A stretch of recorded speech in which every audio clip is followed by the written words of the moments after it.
धूल चेहरे पर थी और मैं आईना साफ करता रहा। ये कहावत इन दिनों सार्थक कर रहे हैं ऋषभ पंत। आईपीएल 2025 में उनकी परफॉर्मेंस से हर कोई वाकिफ है। लखनऊ सुपर जायंट्स के कप्तान हैं।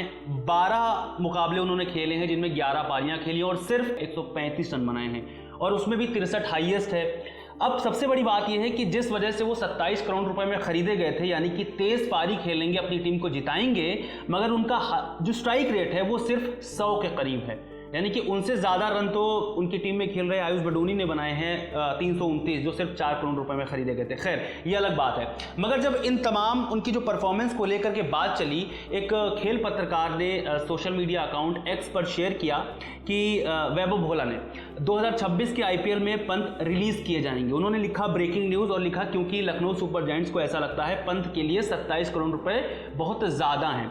ये खबर जो है, ये बात पंत को चुभ गई और उन्होंने इस जो सोशल मीडिया पर उन्होंने शेयर किया था, पत्रकार वैभव भोला ने इसका रिप्लाई किया और इसके जवाब में इसको फेक न्यूज़ बताया। उन्होंने कहा कि मैं समझता हूं कि फर्जी खबरें कंटेंट को और ज़्यादा बढ़ावा देती हैं, लेकिन हमें इसके इर्द गिर्द सब कुछ नहीं बनाना चाहिए। थोड़ी समझदारी और विश्वसनीय खबरें एजेंडे के साथ फर्जी खबरें बनाने के बजाय ज़्यादा मदद करेंगी। धन्यवाद, आपका दिन शुभ हो। आइए हम सोशल मीडिया पर जो कुछ भी पोस्ट करते हैं उसके प्रति जिम्मेदार और समझदार बने।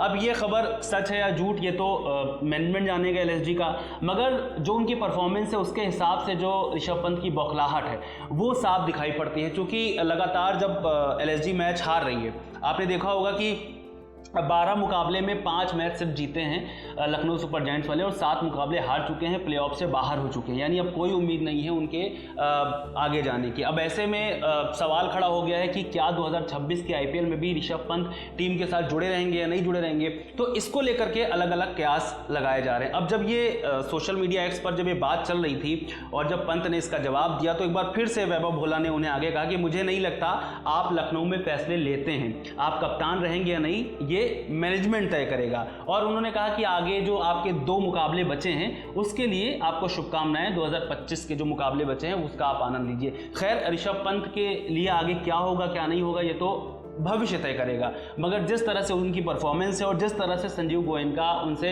बातचीत करते दिखाई देते हैं मैच खत्म होने के बाद, लगातार हार के बाद, इतना तो तय करता है कि ऋषभ पंत के साथ सब कुछ ठीक नहीं चल रहा है। क्योंकि ऋषभ पंत से ज़्यादा बेहतर अब्दुल समद जो उनकी टीम के लिए खेल रहे हैं वो लगते हैं, आयुष बडोनी जो उनकी टीम के लिए खेल रहे हैं वो लगते हैं, निकोलस पूरन वो उनसे बेहतर लगते हैं। जबकि 27 करोड़ जो सबसे बड़ा अमाउंट था आईपीएल में 2025 के लिए वो ऋषभ पंत के लिए था। इसके बावजूद वो जिस तरह से खेल रहे हैं तो सवालिया निशान तो उठेंगे ही उठेंगे। फिर संजीव गोयनका जैसा जो मालिक है, और हमने देखा था पिछली बार जब केएल राहुल के साथ उनकी बातचीत हुई थी, तमाम तरह की खबरें उसके बाद निकल करके आई, तमाम तरह की बातें निकल करके आई कि किस तरह से वो केएल राहुल से बात करते थे और इसलिए उनको रिलीज़ कर दिया गया। फिर जब इस बार ऋषभ पंत को टीम में शामिल किया गया तो उसी ढर्रे पर वो चलते हुए दिखाई दिए और संजीव गोयनका के साथ उनकी बातचीत का कुछ और ही मतलब निकाला जाने लगा।